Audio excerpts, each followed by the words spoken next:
The wind howled like a wounded beast across the frozen plains of Wyoming, and Elena Bradford knew that if she did not get these 16 cowboys fed within the next hour, the Crimson Creek Ranch would lose every hand it employed come spring. She stood in the ranch kitchen with flour dusting her dark hair and desperation clawing at her chest as the blizzard of January 1884 raged outside with such fury that the windows rattled in their frames.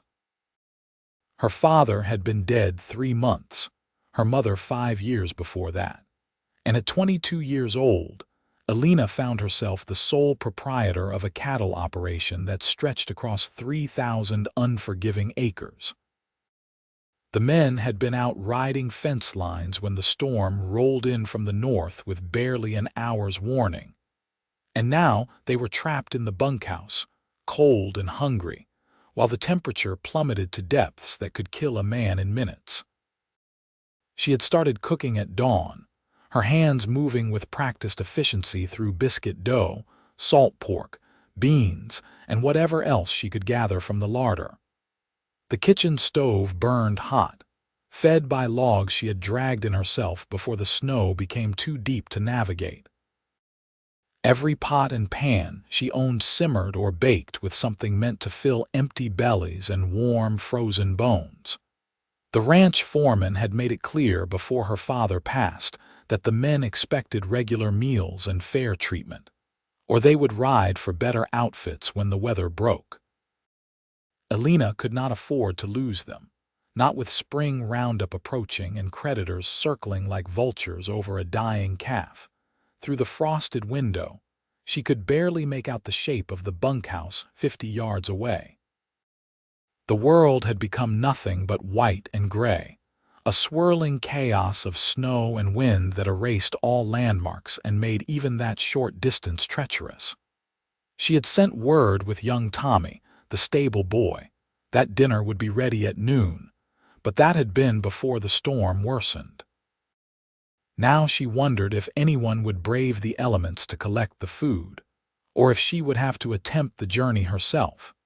The kitchen door burst open with such force that it slammed against the wall, and a figure stumbled inside on a blast of Arctic air. Snow covered him from his hat to his boots, and ice had formed in his dark beard. He shoved the door closed with his shoulder and stood there breathing hard, his broad frame filling the doorway as he beat snow from his coat. "Madam," he said, his voice rough from the cold. "Foreman sent me to see about dinner." Elena recognized him as one of the newer hires, a man who had signed on in late autumn.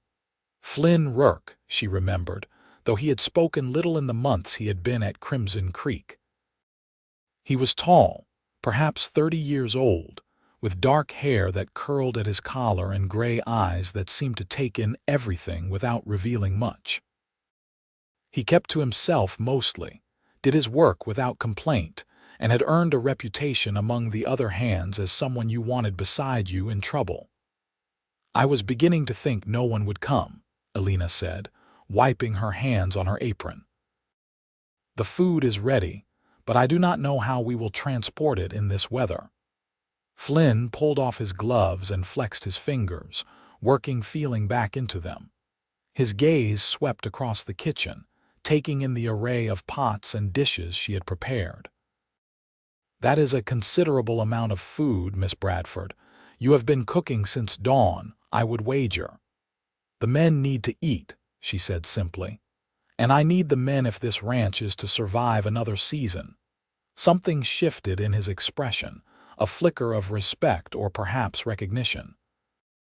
He moved closer to the stove, drawn by its warmth. "The other hands are talking about leaving when the thaw comes. They say a woman cannot run a ranch alone, that you will lose everything by summer." The words stung because they echoed her own fears, but Elena lifted her chin and met his eyes directly. "Then I will prove them wrong. My father built this ranch from nothing, and I will not let it die simply because narrow minds cannot imagine a woman doing a man's work." Flynn studied her for a long moment, and she found herself unable to look away. There was something different about him, something that set him apart from the other cowboys who treated her with either condescension or uncomfortable deference.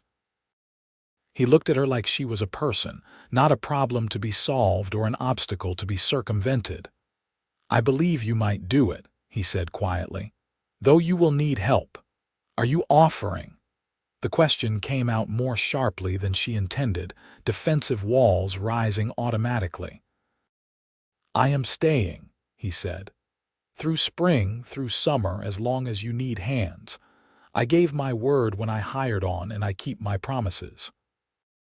Before Elena could respond, the wind hammered against the house with renewed fury, and the temperature in the kitchen seemed to drop despite the roaring stove. Flynn moved to the window and peered out into the white void. "This storm is worsening," he said. "I do not think anyone should be moving between buildings until it passes. Even that short distance to the bunkhouse could be deadly now." Elena felt a flutter of panic in her chest. "But the men need food. They will be starving. They will survive hunger better than they will survive freezing to death in a blizzard." He turned back to her, his expression serious. "I nearly lost my way just coming here, and I had a rope guide for part of the distance. The wind is too strong, the visibility too poor. We wait." "Then you are trapped here," Elena said, realizing the implications. "You cannot return to the bunkhouse." "I am trapped here," he confirmed.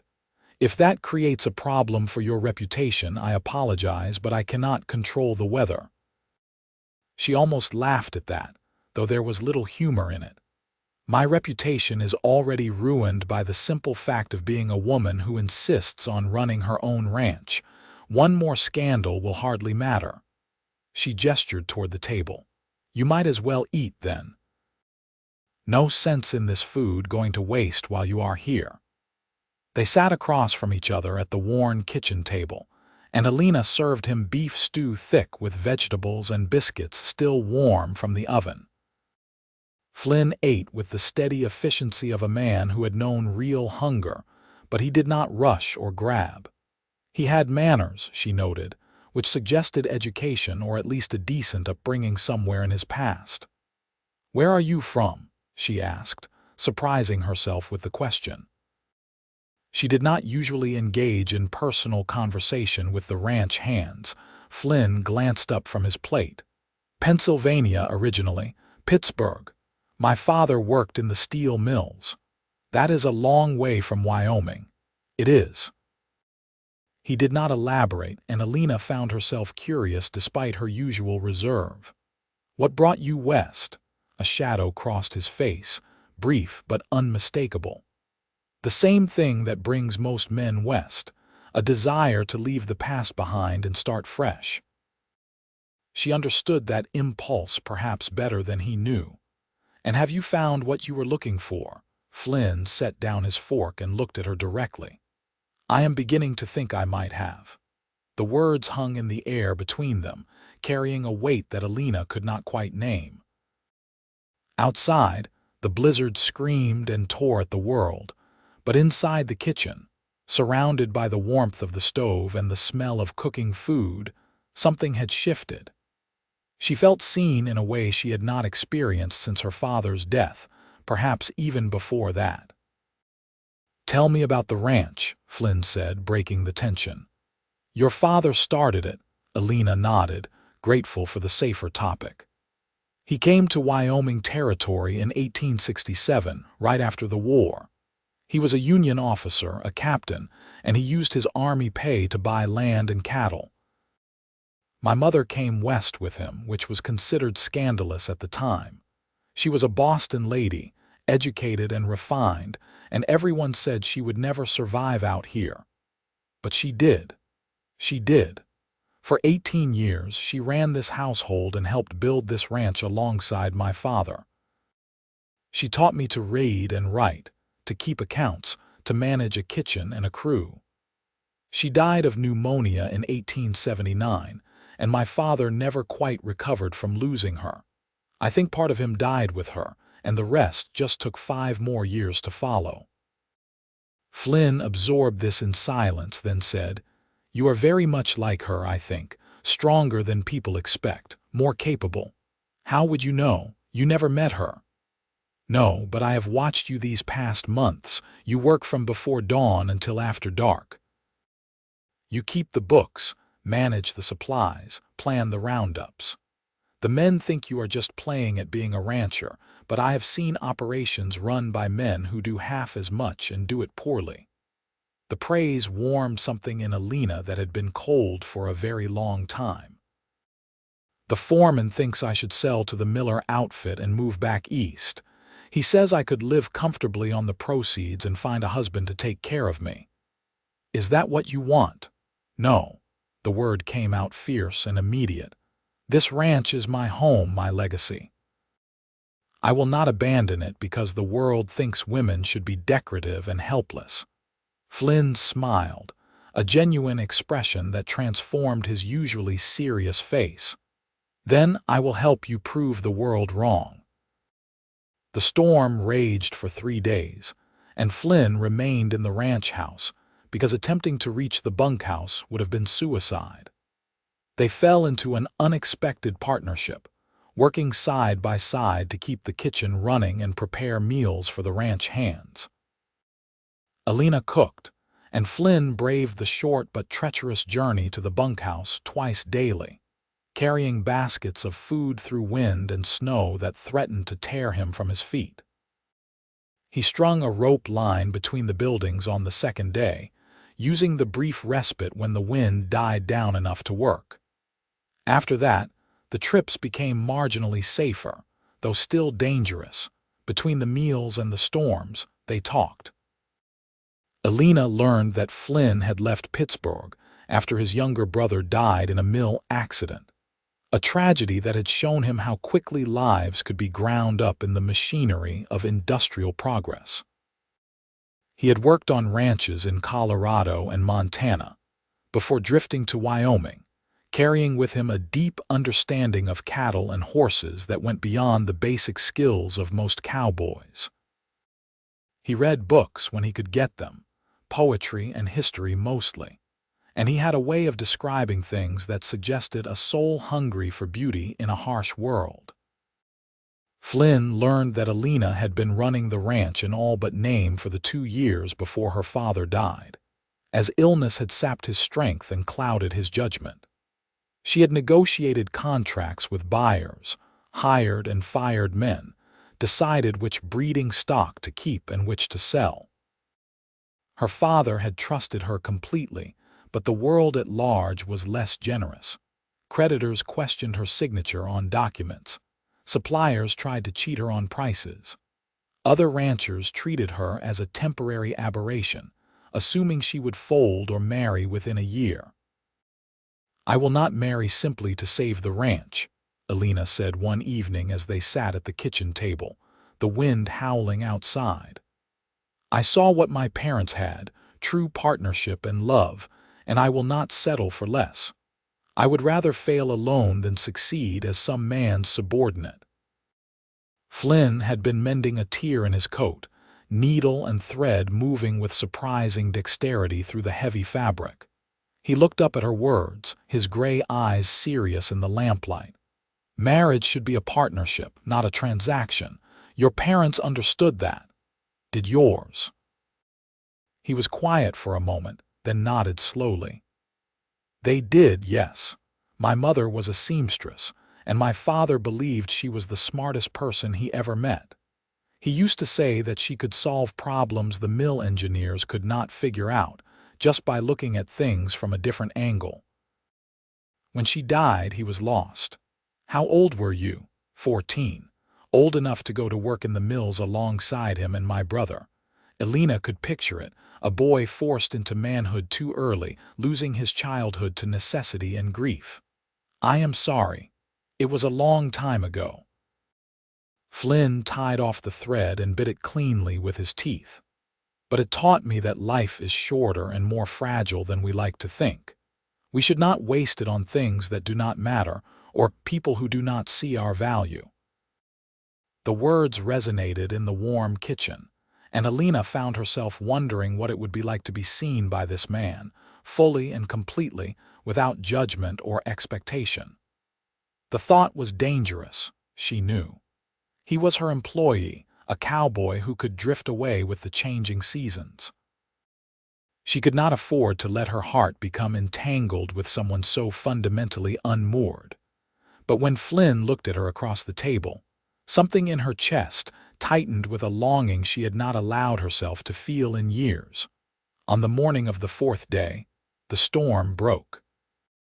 The wind died to a whisper, and pale sunlight struggled through the clouds.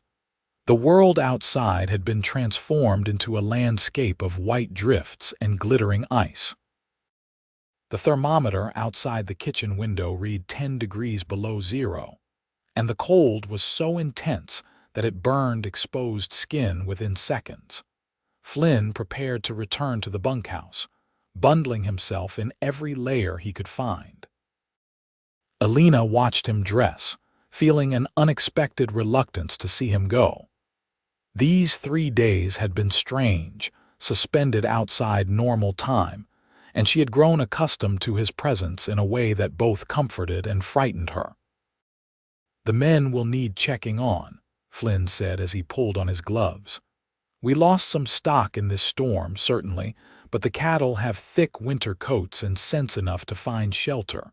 It is the horses in the barn I am most concerned about. Will you come back?" Elena asked, then immediately felt foolish for revealing her anxiety so plainly. "For dinner, I mean. I will have food ready at the usual time." Flynn paused at the door, his hand on the latch, and turned to look at her. "I will come back," he said quietly. "Not just for dinner. I told you before, Miss Bradford, I am staying." After he left, the house felt cavernously empty. Elena threw herself into work, cleaning the kitchen, inventorying supplies, reviewing the account books. The numbers were not encouraging. The ranch had barely broken even the previous year, and that was with her father's reputation and connections to smooth the way. This year, she would have to prove herself entirely on her own merit, and the spring roundup would be critical. She needed a successful cattle drive to market, good prices, and no disasters along the way. The margin for error was razor thin. That evening, Flynn did indeed return for dinner, and he brought news. 2 horses had died in the barn, frozen despite the shelter. A section of fence had collapsed under the weight of snow and ice. The men were restless and anxious, worried about their pay and the ranch's future. Several were openly talking about leaving as soon as the roads cleared enough for travel. "Can you blame them?" Elena said, staring down at her plate. "They see a sinking ship and want to save themselves." "The ship is not sinking," Flynn said firmly. "It is navigating rough waters, which is different, but you need to show the men that you have a plan, that you know what you are doing. They need leadership, not just management." "And how do I prove that to men who have already decided I am incapable?" Flynn leaned forward, his intensity focused entirely on her. "You call a meeting. Tomorrow, when everyone has had time to dig out from the storm. You lay out your plan for spring roundup, for getting the cattle to market, for keeping this ranch profitable. You show them the numbers, the strategy, and you make it clear that anyone who does not want to be part of it is free to collect their pay and leave. But those who stay will share in the success. And what if there is no success? What if I fail? Then you fail having tried your hardest, and no one can ask more than that." He reached across the table and, after a moment's hesitation, placed his hand over hers. "But I do not think you will fail, Elena. Not if you fight." It was the first time he had used her given name, and the sound of it in his voice sent a shiver through her that had nothing to do with cold. His hand was warm and rough with calluses, strong in a way that made her feel simultaneously protected and empowered. She turned her hand over beneath his, palm to palm, and their fingers intertwined almost automatically. "Will you stand with me?" she asked, her voice barely above a whisper. "Tomorrow, when I face the men." "I will stand with you tomorrow and every day after," Flynn said. "For as long as you will have me." The promise hung between them, weighted with implications neither was quite ready to voice. Elena knew that she was standing at a precipice, that accepting this man into her life and her heart would change everything. But looking into his eyes, seeing the steadiness and conviction there, she found that she was not afraid. The meeting the next day was tense. 16 men crowded into the ranch house parlor, tracking snow and mud across the floors Elena had just cleaned. The foreman, a grizzled man named Jack Sutton who had worked for her father since the beginning, stood near the fireplace with his arms crossed and his expression skeptical. The other hands ranged from curious to openly hostile, and Elena felt their doubt like a physical weight pressing against her chest. She stood before them with the ranch account books and her father's maps spread across a makeshift table, Flynn a steady presence at her right shoulder. She had dressed carefully that morning, choosing practical wool trousers and a heavy shirt rather than the skirts that would mark her as decorative. She wanted them to see her as a rancher, not a lady playing at ranching. "Gentlemen," she began, her voice steady despite her nerves. "I know there has been talk about the future of Crimson Creek Ranch. I know some of you doubt whether a woman can run an operation this size. I am here to tell you my plans and give you the choice of whether to be part of them." She launched into the details she had been refining in her mind for weeks. The spring roundup would begin in late March, earlier than usual, to beat the other outfits to market. They would drive the cattle to Buffalo for the railroad loading, a journey of nearly 80 miles but manageable with good planning. She had already negotiated preliminary contracts with buyers willing to take their stock, and the prices were fair. She outlined a breeding program to improve their herd quality over the next 3 years, showed them the numbers that proved the ranch could be profitable if they worked efficiently and avoided costly mistakes. "I will not pretend this will be easy," Elena said, meeting each man's eyes in turn. "We face challenges that my father did not, simply because some people cannot see past my gender. But I know cattle, I know this land, and I know what it takes to succeed. If you are willing to work hard and trust my leadership, we will not just survive but thrive. If you are not willing, I will pay you through the end of the month and wish you well." Silence greeted her speech. The men shifted and glanced at each other, communicating in the wordless way of men who worked closely together. Jack Sutton remained impassive, and Elena felt her stomach knot with anxiety. Without the foreman's support, she would struggle to keep any of the crew. It was Flynn who broke the silence. He stepped forward slightly, his voice carrying easily across the room.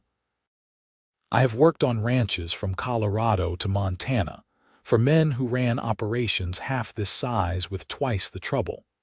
Miss Bradford knows more about cattle and land management than most of them combined.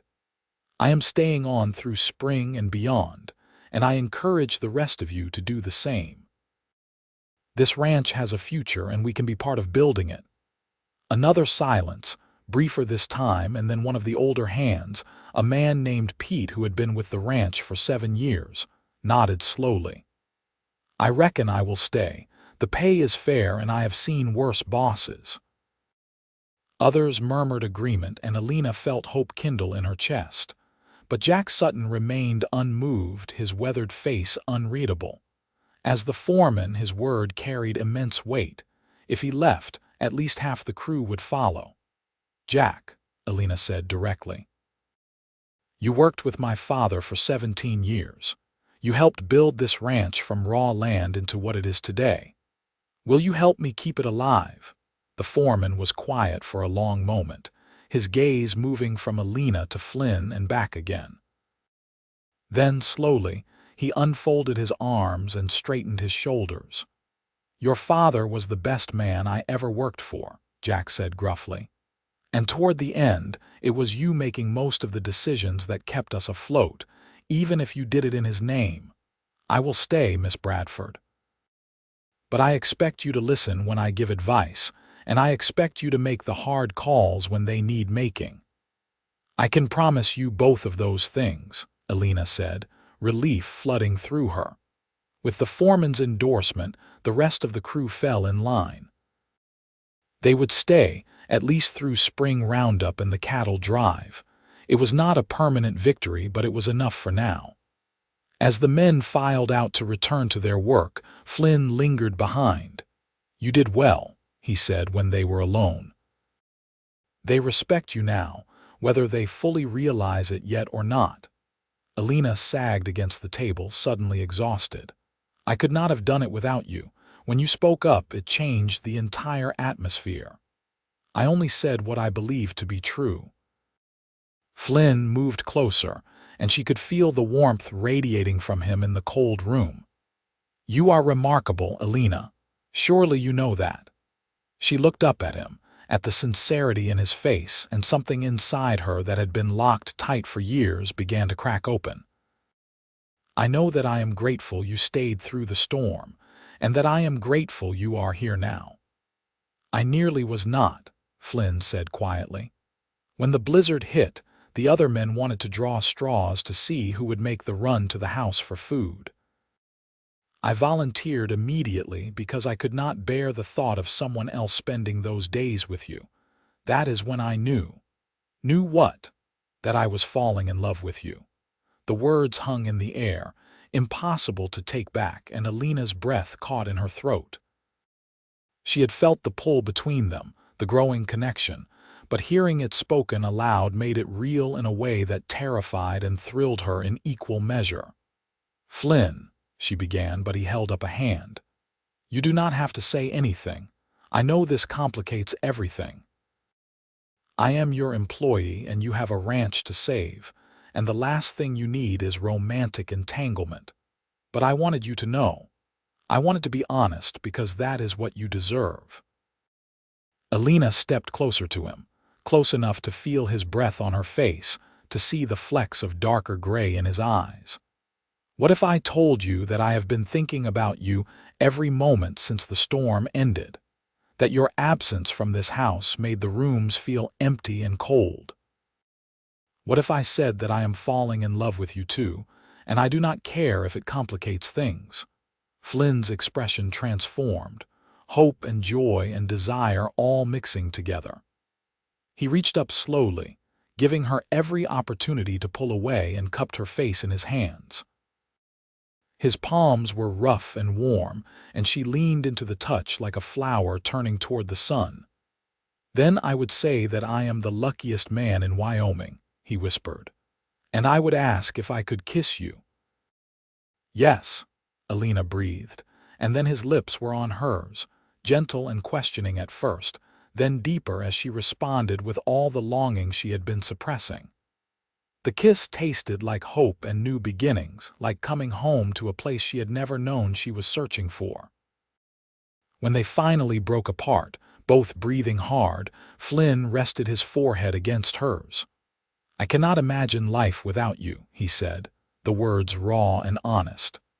"I know it has only been a few days, but Elena, you have become essential to me. The thought of leaving this ranch, of not seeing you every day, is unbearable." Tears pricked at Elena's eyes, surprising her with their intensity. "Then stay, not just through spring, but always.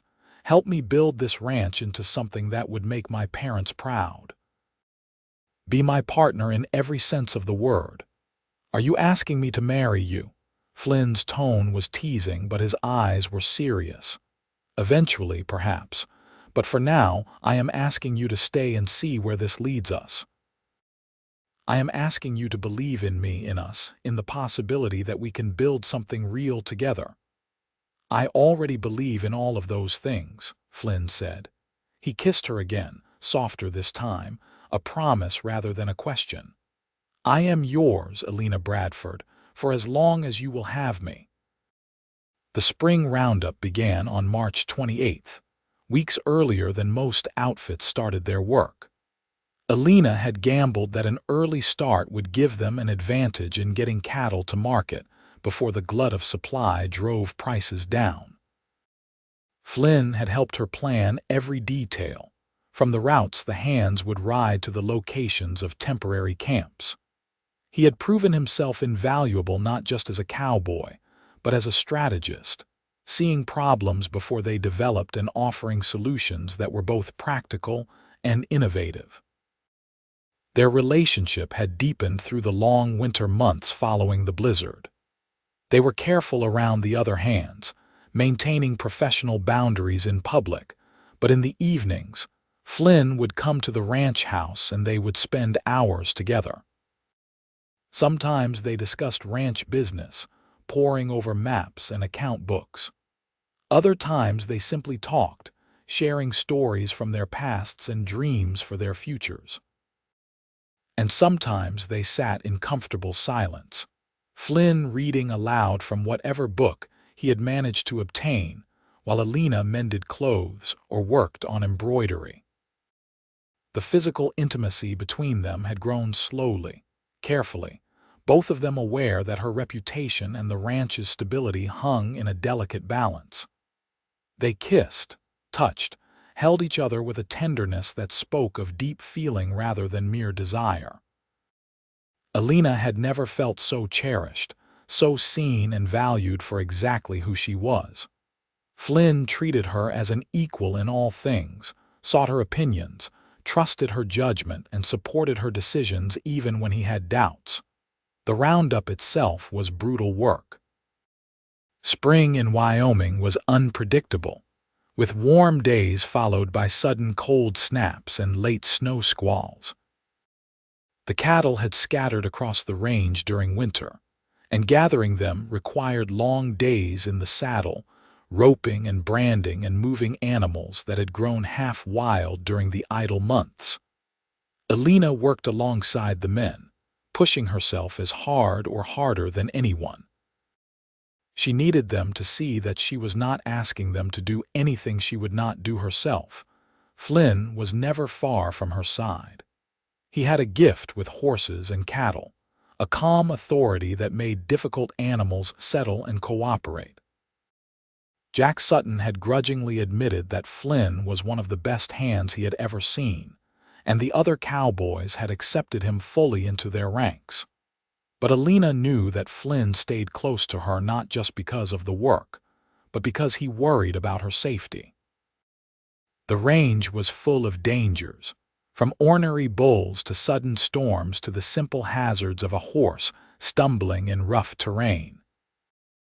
One afternoon in early April, Elena was working to separate a particularly stubborn cow from a thick stand of brush when her horse spooked at a rattlesnake coiled near a rock.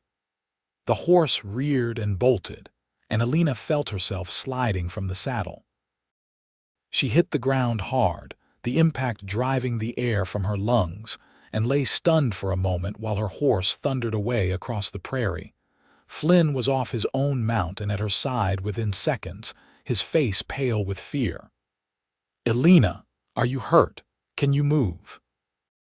She tested her limbs carefully, feeling bruises forming but nothing broken. "I am all right, just had the wind knocked out of me. You could have broken your neck." Flynn's voice was rough with emotion as he helped her sit up. "When I saw you fall, I thought my heart would stop."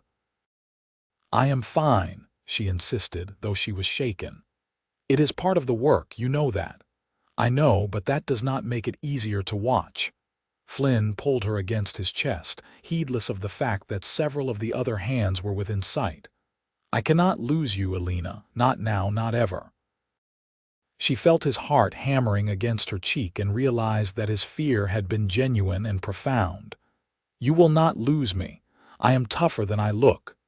"You are the toughest person I know," Flynn said, "and the most precious." They stayed like that for a long moment before practical considerations reasserted themselves. Flynn helped Elena to her feet and went to catch her runaway horse, while she brushed dirt from her clothes and tried to ignore the curious stares from the other cowboys. She knew there would be talk about Flynn's reaction, about the obvious depth of feeling between them, but she found she did not care. Let them talk. Flynn was worth any amount of gossip. By mid-April, they had gathered nearly 1,800 head of cattle, a respectable number that represented most of the ranch's stock. The animals were in decent condition considering the harsh winter, and Elena felt cautiously optimistic about their chances at market. The drive to Buffalo would take approximately 2 weeks, moving the herd slowly to keep them from losing weight and condition. She had arranged for supply wagons to meet them at designated points, and she had hired 2 additional temporary hands to help with the drive. The night before they were set to depart, Elena sat at her kitchen table with Flynn, going over the final preparations. They had been working for hours, checking lists and contingencies, and exhaustion was beginning to catch up with both of them. "We are as ready as we can be," Flynn said finally, setting down his pencil. "The rest is in the hands of weather and luck." "I do not trust luck," Elena said. "It has rarely been on my side. Then trust in us, in what we have built together." Flynn reached across the table and took her hand. "Elena, there is something I need to say before we leave." She felt a flutter of nervousness in her stomach. "What is it? These past months with you have been the happiest of my life. You have given me purpose and hope and love that I never thought I would find. And I know that tomorrow we start a journey that will take us away from this house, from the safety and privacy we have had here. So I want to say this now, while I can say it clearly." He paused, his gray eyes intense. "I love you, Elena Bradford. I love your strength and your intelligence and your stubborn refusal to give up. I love the way you laugh when something surprises you, and the way you bite your lower lip when you are thinking hard about a problem. I love everything about you, and I want to spend the rest of my life proving it." Elena felt tears welling up, but they were tears of joy rather than sorrow. "I love you too, Flynn Rourke. You have become my anchor, my partner, the person I turn to for everything. I do not know what the future holds, but I know I want to face it with you beside me." Flynn rose from his chair and pulled her to her feet, wrapping her in his arms. They stood together in the warm kitchen, holding each other as if they could stop time itself. Finally, Flynn pulled back enough to look at her face. "When we return from this cattle drive, if we are successful, I want to marry you. I want to do it properly, before a minister, with witnesses and vows and all the ceremony you deserve. I want everyone to know that you are mine and I am yours for the rest of our lives." "Yes," Elena said without hesitation. "Yes, I will marry you, Flynn. Nothing would make me happier." They sealed the promise with a kiss that spoke of commitment and passion and a future built together. When they finally parted, both were smiling through their tears. The cattle drive began at dawn on April 16th. 1,800 head of cattle streaming out across the Wyoming plains toward Buffalo. Elena rode at the head of the herd alongside Jack Sutton, with Flynn managing the drag riders who kept the stragglers moving.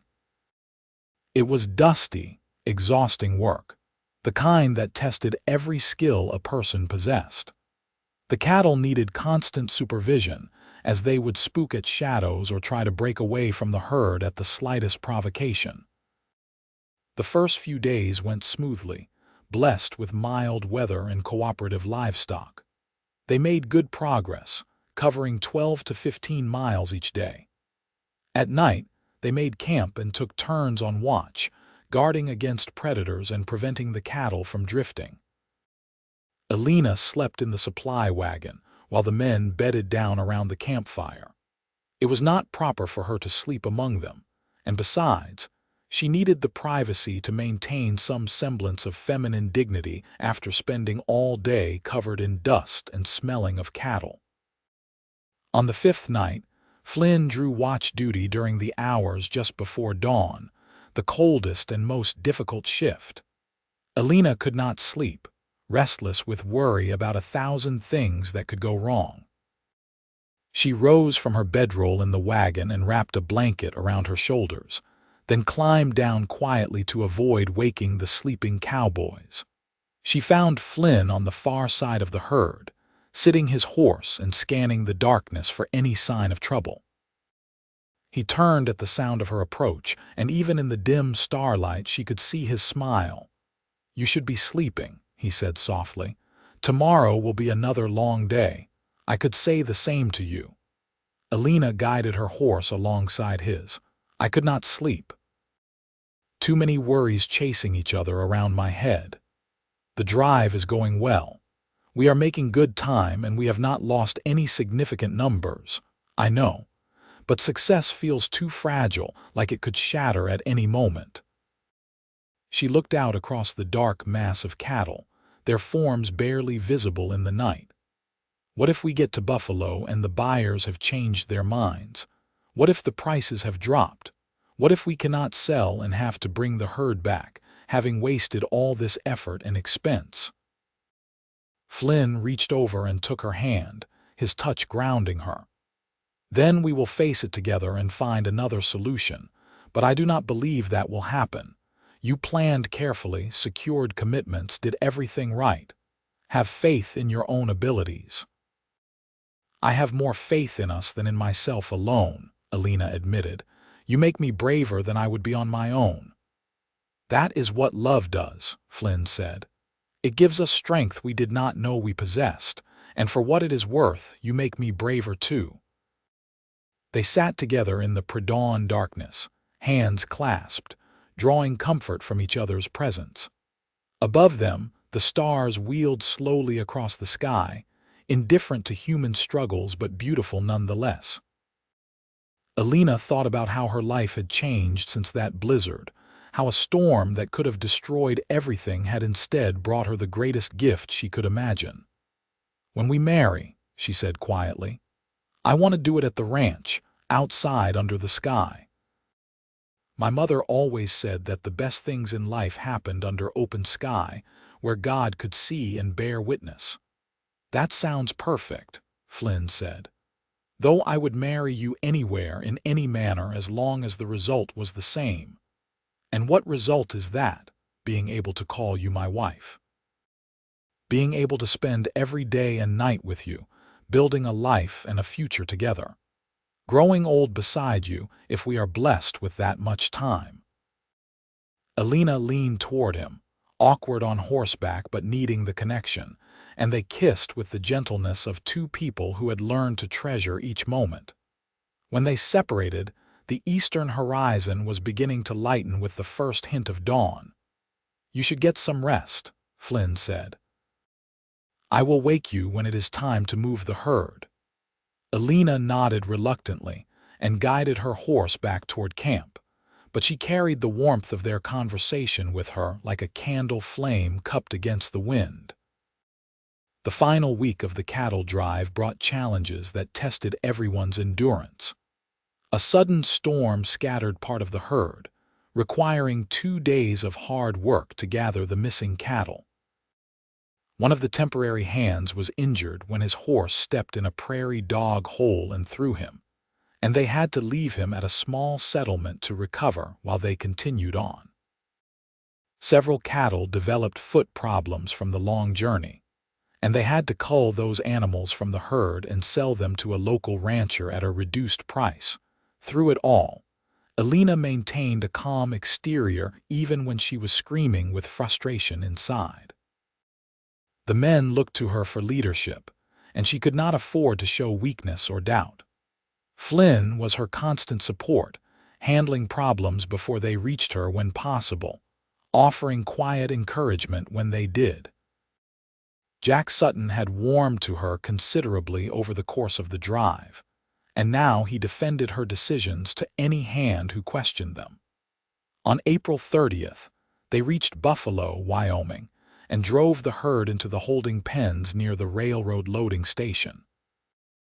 Elena's buyers were waiting as promised, representatives from beef processing operations in Chicago who needed reliable supply. The negotiations were tense, as the buyers tried to drive down the price, citing various minor issues with the cattle's condition. Elena held firm, backed by Flynn's quiet presence at her side, and eventually they settled on a price that was slightly lower than her best projection but still profitable. The sale was finalized on May 2nd, and Elena received a bank draft for the full amount. Standing in the Buffalo Cattlemen's Bank with that piece of paper in her hand, she felt a weight lift from her shoulders that she had been carrying for nearly a year. The ranch was saved. She could pay the hands, settle her debts, and have enough operating capital to make it through another year. They had done it. Flynn found her standing outside the bank, staring at the draft as if it might disappear. He did not say anything, just put his arm around her shoulders and pulled her close. She leaned against him, allowing herself a moment of pure relief. "We did it," she whispered. "We actually did it." "You did it," Flynn corrected. "I just helped. You did so much more than help. You saved me in every way a person can be saved." Elena folded the bank draft carefully and tucked it into her pocket. "Come with me. There is something I want to do." She led him through the muddy streets of Buffalo to a small jeweler's shop she had noticed earlier. Inside, she asked to see the wedding rings, simple gold bands suitable for people who worked with their hands. She selected two, one for her and a slightly wider one for Flynn, and paid for them with a portion of her newfound wealth. "I know we planned to wait until we returned home," Elena said as they stood outside the shop with the rings nestled in a small box. "But I do not want to wait any more. I want to marry you now today before we start the journey back. I want to ride home as your wife with our future secured." Flynn looked stunned, then delighted, then concerned. "Are you certain? This is not the wedding you described under the open sky at your ranch." "The wedding does not matter. What matters is the marriage, the commitment, us." Elena took his hands in hers. "Will you marry me today, Flynn Rourke? Will you become my husband in this dusty little town with whatever witnesses we can find?" "Yes," Flynn said, his voice thick with emotion. "Today, tomorrow, always." "Yes." They found a minister at the small Methodist church on the edge of town, a kindly man who asked few questions and seemed pleased to perform the ceremony. Jack Sutton and two of the other hands served as witnesses, looking bemused but pleased. The ceremony was brief and simple, the words of commitment and love spoken in a plain wooden church that smelled of beeswax and old hymnals. When the minister pronounced them husband and wife, Flynn kissed Elena with a tenderness that made her heart ache. She was married. After years of believing that she would have to choose between love and independence, she had found a man who wanted her to have both. The gold ring on her finger felt right, like it had always been meant to be there. That night, they stayed in Buffalo's only hotel, a modest establishment that catered to cattlemen and travelers. For the first time, they shared a bed as husband and wife, and the intimacy between them was both passionate and profoundly tender. Flynn treated Elena like she was precious beyond measure, and she gave herself to him completely, without reservation or fear. They made love with the windows open to the spring night, and afterward they lay tangled together, whispering plans and promises into the darkness. "I never imagined I could be this happy," Elena said, her head resting on Flynn's chest, his heartbeat steady beneath her ear. "Even when everything was falling apart, even when I thought I might lose the ranch, some part of me was content because I had you." Flynn stroked her hair, his touch gentle. "You have given me a home and a purpose and a love I did not think existed outside of fairy tales. I will spend the rest of my life trying to deserve you. You already deserve me. You saw me when others looked through me. You believed in me when I struggled to believe in myself. That is worth more than all the gold in California." They talked until exhaustion finally claimed them, and they fell asleep wrapped in each other's arms, the future stretching before them full of possibility and promise. The journey back to Crimson Creek Ranch took 12 days, slower than the outbound trip, because they were no longer pushing a cattle herd. Elena and Flynn rode side by side, sometimes racing each other across open meadows, sometimes moving at a leisurely walk while they discussed their plans. Flynn would formally take on the role of ranch manager, partnering with Jack Sutton to oversee the hands and operations. Elena would handle the business side, the contracts and finances and strategic planning. Together, they would build Crimson Creek into an operation that could withstand any challenge. The hands had taken the news of their marriage with varying degrees of surprise, but no one objected. Several of the cowboys congratulated Flynn with ribald jokes about taming the boss, but he shut that down immediately, making it clear that he and Elena were equal partners in every sense. Jack Sutton, perhaps surprisingly, seemed the most pleased by the development. He told Elena privately that he was glad she had found a man worthy of her, and that Flynn had his complete support. When they finally rode up to the ranch house in mid-May, Elena felt like she was seeing it for the first time. This was her home, truly hers now, secured by her own efforts and the help of the man she loved. The future was no longer a source of anxiety but of excitement. They would face challenges, certainly, but they would face them together. That evening, after the hands had been paid and sent to town to celebrate, Elena and Flynn stood on the porch of the ranch house and watched the sun set over the Wyoming plains.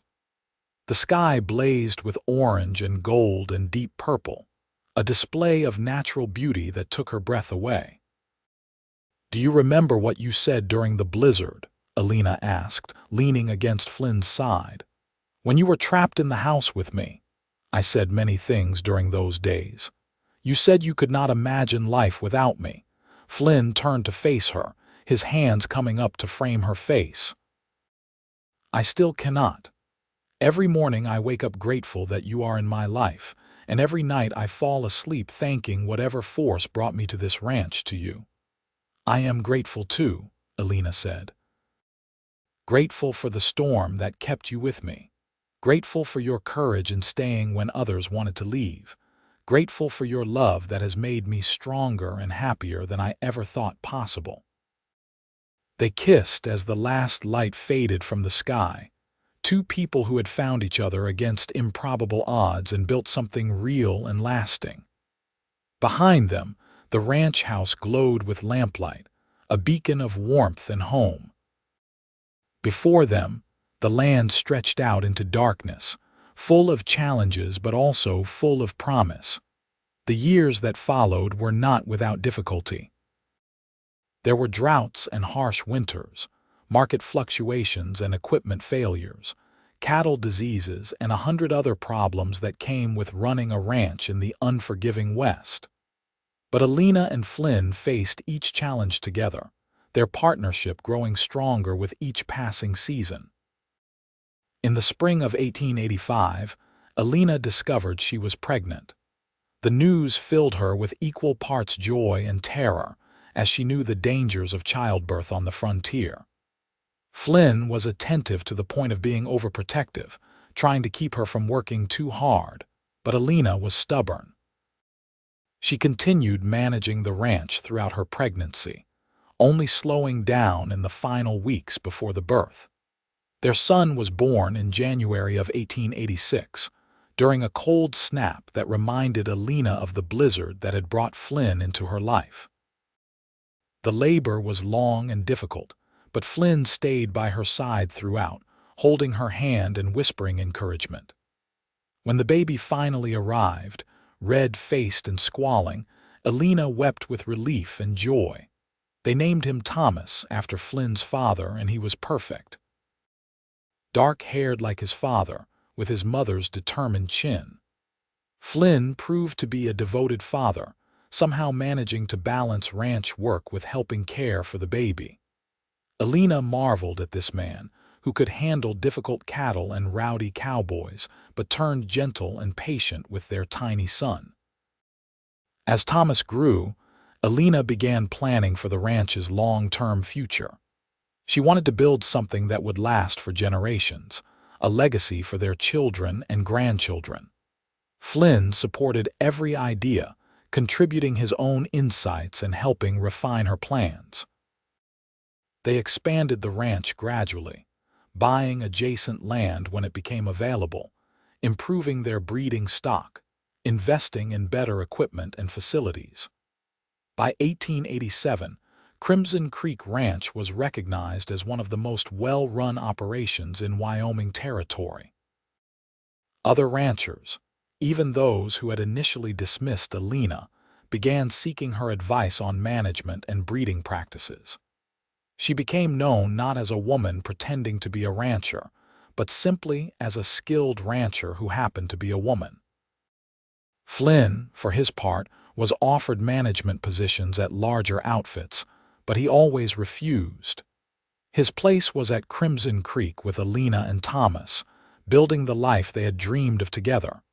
In the autumn of 1888, Elena became pregnant again. This pregnancy was easier than the first, perhaps because she knew what to expect, and in May of 1889 they welcomed a daughter. She had Elena's dark eyes and Flynn's gray ones seemed to shift depending on the light, and she was beautiful. They named her Clara, after Elena's mother, and their family felt complete. The ranch house that had once seemed so empty now rang with the sounds of children laughing and playing.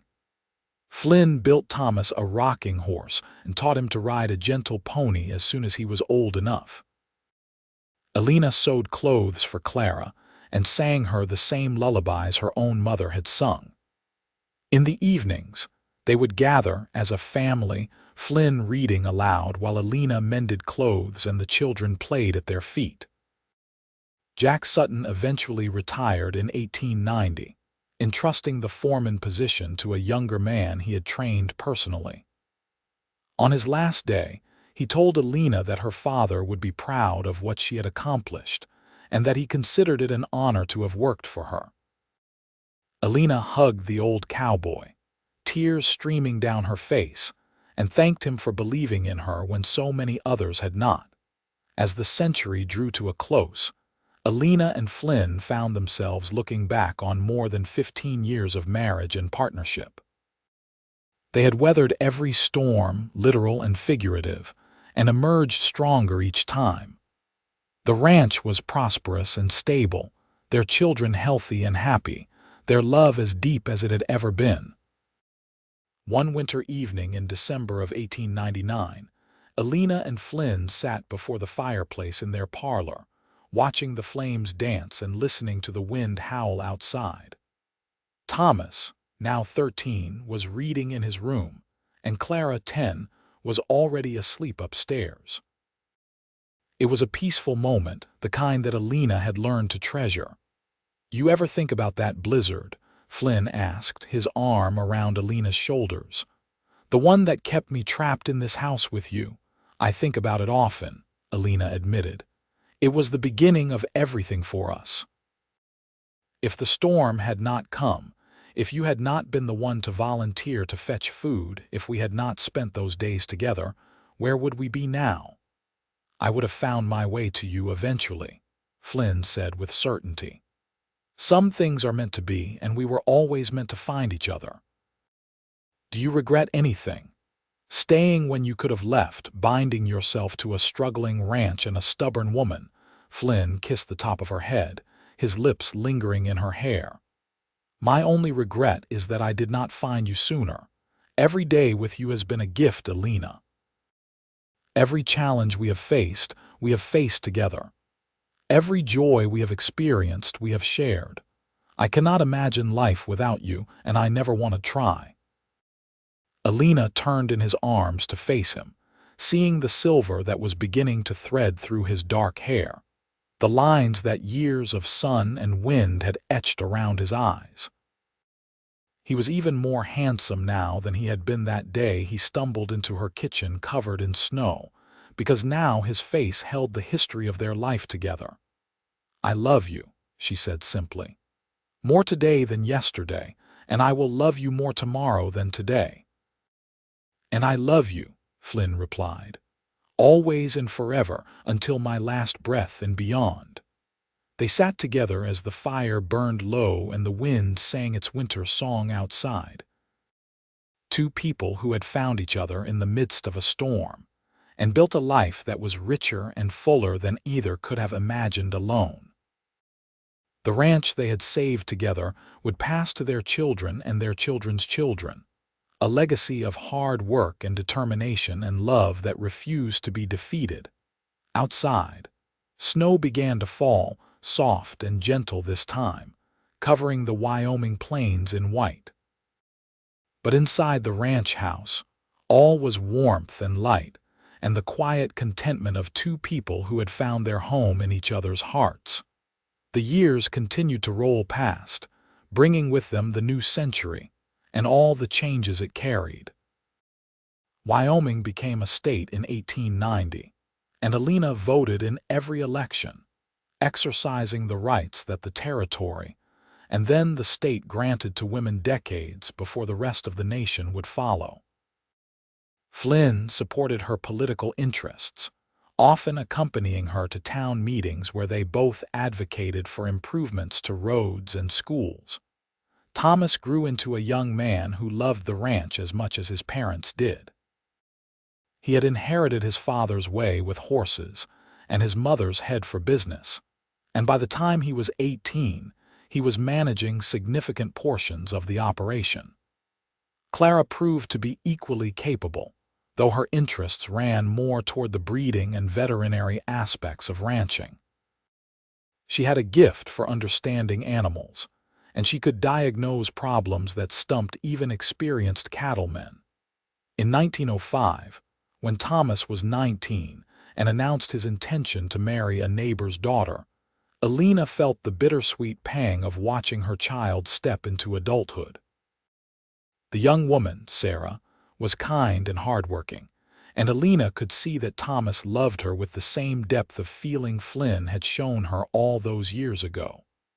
They were married in the summer, and the celebration lasted 2 days, with neighbors coming from miles around to wish them well. Clara, meanwhile, declared her intention to attend veterinary college, a bold choice for a woman in 1907, but one that Elena and Flynn supported completely. They had raised their children to believe that determination and skill mattered more than gender, and they were proud when Clara was accepted to a program in Colorado. She would spend part of each year studying and part working at the ranch, gaining practical experience to complement her education. Flynn and Elena, now in their 40s, found themselves with more time to simply enjoy each other's company. They took long rides across the ranch, sometimes racing like they had when they were younger, sometimes simply walking their horses and talking. They traveled occasionally, visiting San Francisco and Denver, and once even making the long journey to Pittsburgh so Flynn could show Elena where he had grown up. But they always returned to Crimson Creek Ranch, to the land that had become so much a part of their identity. The house had been expanded over the years, with additional rooms for the growing family and modern conveniences like indoor plumbing and a telephone line. But the kitchen remained largely unchanged, the heart of the home where Elena still cooked and where the family gathered for meals. One evening in 1910, as Elena and Flynn celebrated their 26th wedding anniversary, they sat on the porch and watched the sunset, just as they had so many times before. Thomas and Sarah now lived in a house they had built on the eastern section of the ranch, and they had given Elena and Flynn 2 grandchildren, with a third on the way. Clara was home for the summer, full of stories about her studies and plans for implementing new techniques in cattle health management. "We have been blessed," Elena said, her hand finding Flynn's as naturally as breathing. "More than I ever dreamed possible." "We built this together," Flynn replied. "Every bit of happiness, every success, we achieved through partnership and love. Do you remember what you said during that blizzard, about not being able to imagine life without me?" Flynn smiled, the expression familiar and beloved after so many years. "I remember everything about those days. They changed my life completely." "Mine too," Elena said. "Sometimes I think about the woman I was before you arrived, so determined to do everything alone, so afraid to trust or depend on anyone. You taught me that strength does not always mean standing alone. Sometimes the strongest thing we can do is reach out and accept help, accept love. And you taught me that home is not a place but a person. Wherever you are, that is where I belong." They watched the sky turn from gold to purple to deep blue, the stars beginning to emerge one by one. Inside the house, they could hear Clara moving about, preparing for the next day's work. From across the ranch, a coyote called and another answered. The sounds of Wyoming, wild and beautiful and home. "When we are gone," Elena said quietly, "I hope Thomas and Clara and their children will remember what we built here. Not just the ranch, but the partnership, the equality, the love that made it all possible." "They will remember," Flynn assured her. "We have shown them by example that two people working together with respect and love can accomplish anything. That legacy will outlast any buildings or land." Elena leaned her head on Flynn's shoulder, content in a way that went bone deep. "I am glad the blizzard came that day in 1884. I am glad you were the one who stayed behind. I cannot imagine what my life would have been without you." "And I cannot imagine life without you," Flynn said, echoing the words he had spoken so long ago, words that had proven prophetic and true. "Not then, not now, not ever." They sat together as darkness fell completely, two people who had faced every challenge hand in hand and heart to heart. Behind them, the ranch house glowed with light, full of family and laughter and love. Before them, the land stretched out into night, the same land they had fought to keep and built into something remarkable. And above them, the Wyoming sky spread vast and star-filled, bearing witness to a love story that had begun in a blizzard and lasted a lifetime.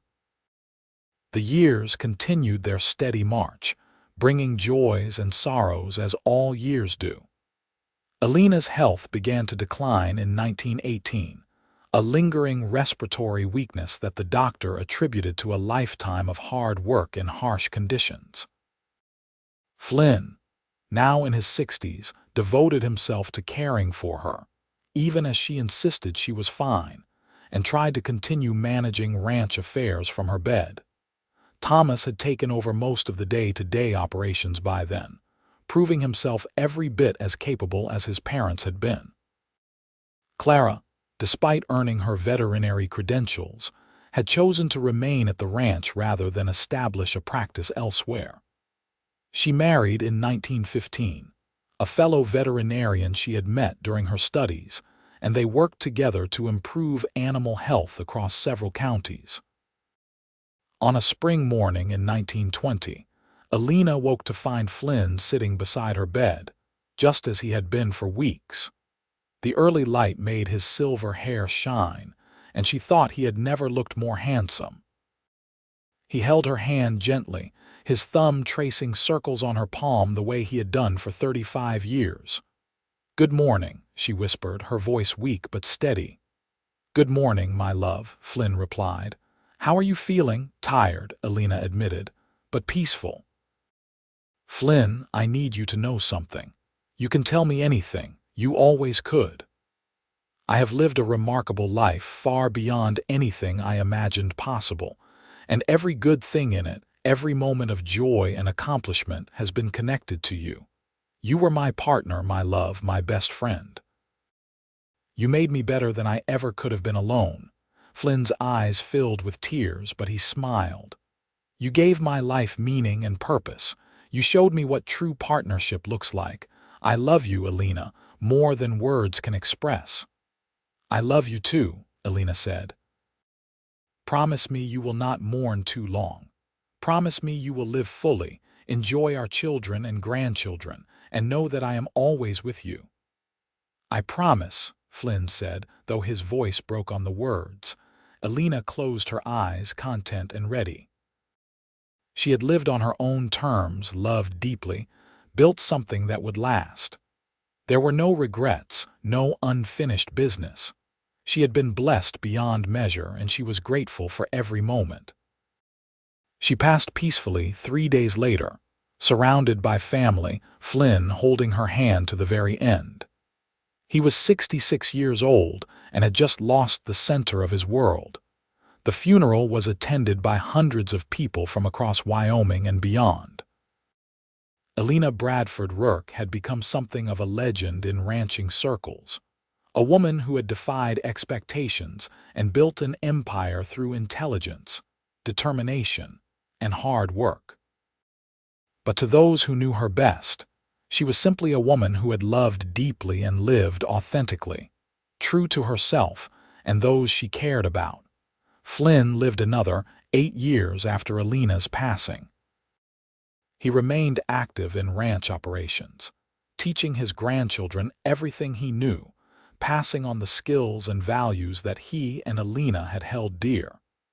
He spoke of her often, keeping her memory alive through stories that made the younger generation feel like they had known her themselves. On summer evenings, he would sit on the porch and watch the sunset, and sometimes the grandchildren would see him talking to the empty chair beside him, as if Elena were still there. Perhaps, in the ways that mattered most, she was. Flynn died peacefully in his sleep in the summer of 1928, at the age of 74. He was buried beside Elena on a hillside overlooking Crimson Creek Ranch, under the open Wyoming sky she had loved so much. Their graves were marked with simple stones that bore their names, dates, and a single line that Thomas insisted upon: "Together always, in this life and beyond." The ranch continued to thrive under Thomas's management and later under his children. Clara's contributions to veterinary medicine were recognized throughout the state, and a scholarship was eventually established in her name. The descendants of Elena and Flynn carried forward the values of partnership, hard work, and integrity that had been the foundation of Crimson Creek Ranch from the beginning. And sometimes, on winter nights when blizzards swept across the Wyoming plains, ranch hands swore they could see 2 figures on horseback riding across the snow, a woman and a man side by side, checking on the herd together one more time. Whether it was truth or legend hardly mattered. What mattered was that their love story had become part of the land itself, woven into the fabric of Crimson Creek Ranch as permanently as the mountains and the sky. The house where Elena had cooked through that fateful blizzard still stood a century later, preserved by generations who understood its significance. In the kitchen, the old stove had been kept functional, and family gatherings still took place around the table where Elena and Flynn had first admitted their feelings for each other. Young couples would visit and hear the story of the blizzard, the cowboy who stayed behind, and the words that had sealed their fate: "I cannot imagine life without you." It became a touchstone for the family, a reminder that the strongest partnerships are built on mutual respect, trust, and unwavering love. Elena and Flynn's story was told and retold, each generation adding its own understanding but keeping the essential truth intact. That 2 people had found each other against all odds, had built something remarkable together, and had loved each other with a depth and constancy that transcended time itself. The land they had fought so hard to keep remained in the family, a legacy of determination and vision. The cattle still grazed the same ranges, the horses still ran in the same pastures, and the Wyoming sky still stretched vast and beautiful over everything they had built together. And in the hearts of their descendants, Elena Bradford Rourke and Flynn Rourke lived on, not as distant historical figures, but as real people whose choices and courage had shaped the family's destiny. They had shown that love and partnership could overcome any obstacle, that gender was no barrier to capability, and that a life lived with integrity and passion was a life well lived. Their story had begun in a blizzard, with a woman cooking to save her ranch and a cowboy brave enough to stay behind. It had grown into something far greater than either could have imagined, a love that built an empire and created a legacy that would endure for generations. They had proven that the most important things in life are not wealth or fame or power, but the connections we forge with others, and the love we give and receive. And so the story of Elena and Flynn became part of the mythology of the West, a tale of courage, partnership, and enduring love that reminded everyone who heard it that the best things in life are worth fighting for. That true partnership means standing together through every storm, and that the words, "I cannot imagine life without you," are not just romantic sentiment, but a profound truth that can shape the course of two lives and all the lives that follow. Their love story ended, as all love stories must, with death. But it also continued in the land they had preserved, in the family they had created, in the values they had lived by and passed down.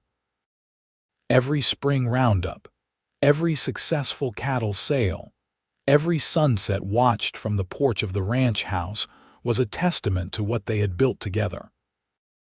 And on winter nights, when the wind howled across the Wyoming plains and snow swirled in the darkness, those who listened carefully swore they could hear laughter carried on the storm, the sound of two people who had found each other in the midst of a blizzard and had never truly parted.